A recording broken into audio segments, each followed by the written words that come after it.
আসসালামু আলাইকুম ওয়া রাহমাতুল্লাহি ওয়া বারাকাতুহু নাহমাদুহু ওয়া নুসাল্লি আলা রাসূলিল কারীম আম্মা বাদ।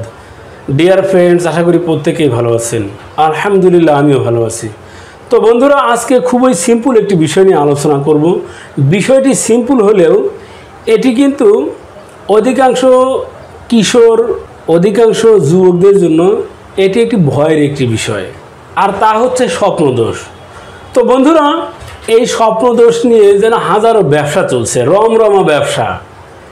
কোনো একটি যুবক এসে বলছে যে হাকিম সাহেব, আমার একটু স্বপ্নদোষ হচ্ছে।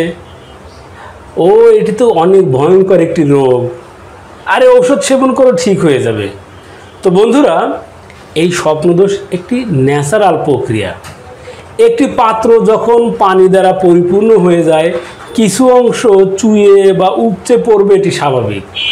তো যুবকদের, যেহেতু যারা অবিবাহিত, তাদের প্রচুর পরিমাণে এই বীর্যের ভিতরে উৎপন্ন হয়, এতে করে একটু বের হয়ে যাবে, পড়ে যাবে, এটি স্বাভাবিক একটি বিষয়।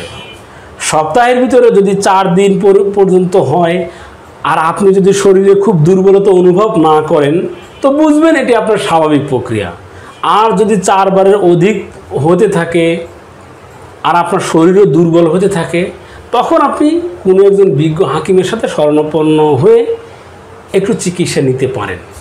তো বন্ধুরা, সাধারণত এই স্বপ্নদোষ দুইভাবে হয়ে থাকে। দুইভাবে বলতে বা আমি 2 প্রকারের আওতায় নিয়ে এসেছি। একটি হচ্ছে শুক্র তারল্যজনিত সমস্যার কারণে, যে বীর্য একেবারেই পাতলা। এই পাতলা হওয়ার কারণে দ্রুত বীর্যপাত হতে পারে এবং আপনার ঘন ঘন স্বপ্নদোষ হতে পারে।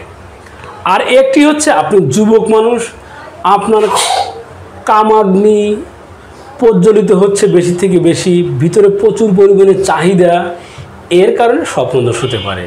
তো বন্ধুরা, প্রথমটির জন্য অর্থাৎ শুক্র তারল্যজনিত সমস্যার কারণে যদি আপনার অধিক হারে স্বপ্নদোষ হয়, সেক্ষেত্রে আপনি অবশ্যই বিজ্ঞ হাকিমের সাথে পরামর্শ করে চিকিৎসা নেবেন।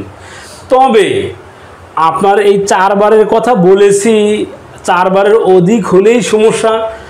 সর্বদা সব যুবকের জন্য কিন্তু একই অবস্থা নয়।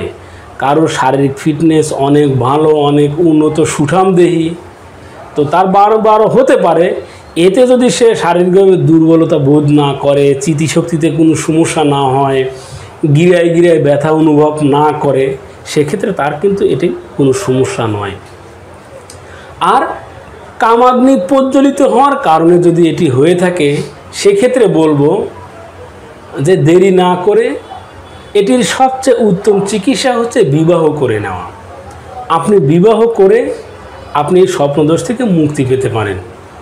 অহেতুক শুধু বয়স বাড়িয়ে নিজের পায়ে দাঁড়াবো, নিজে কি খাবো, স্ত্রীকে কি খাওয়াবো, এইগুলোর পিছিয়ে না পড়ে দ্রুত বিবাহ করে নিজেকে, নিজের আত্মাকে পাক পবিত্র পরিচ্ছন্ন রাখুন। সেই সাথে সুন্দর স্বপ্নিল দাম্পত্য জীবন গড়ুন।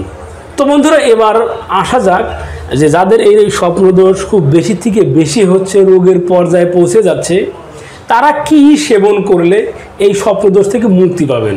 বন্ধুরা, আপনারা কাবাব চিনি ভালোভাবে চেনেন, এটি গোলমরিচ বা লবঙ্গর মতো দেখতে। আপনারা এই কাবাব চিনিকে 10 গ্রাম পরিমাণ, 10 গ্রাম বা 12 গ্রাম, যেটি 1 তোলা হয়, 1 তোলা পরিমাণ এই কাবাব চিনি পিষে প্রত্যেক রাত্রিতে হালকা কুসুম কুসুম গরম পানির সাথে একটু গুলিয়ে নিয়ে সেবন করে ঘুমিয়ে পড়ুন। আর যাদের অধিক হারে হচ্ছে, তারা এটি সেবনের পাশাপাশি প্রত্যেক রাত্রিতে ঘুমানোর পূর্বে প্রাইভেট অঙ্গ এবং পায়খানার রাস্তা ঠান্ডা পানি দিয়ে ভালোভাবে ধুয়ে সুতি কাপড় দিয়ে ভালোভাবে মুছে ঘুমিয়ে যান। দেখবেন খুব দ্রুত আপনার স্বপ্নদোষ একেবারেই কমে যাচ্ছে।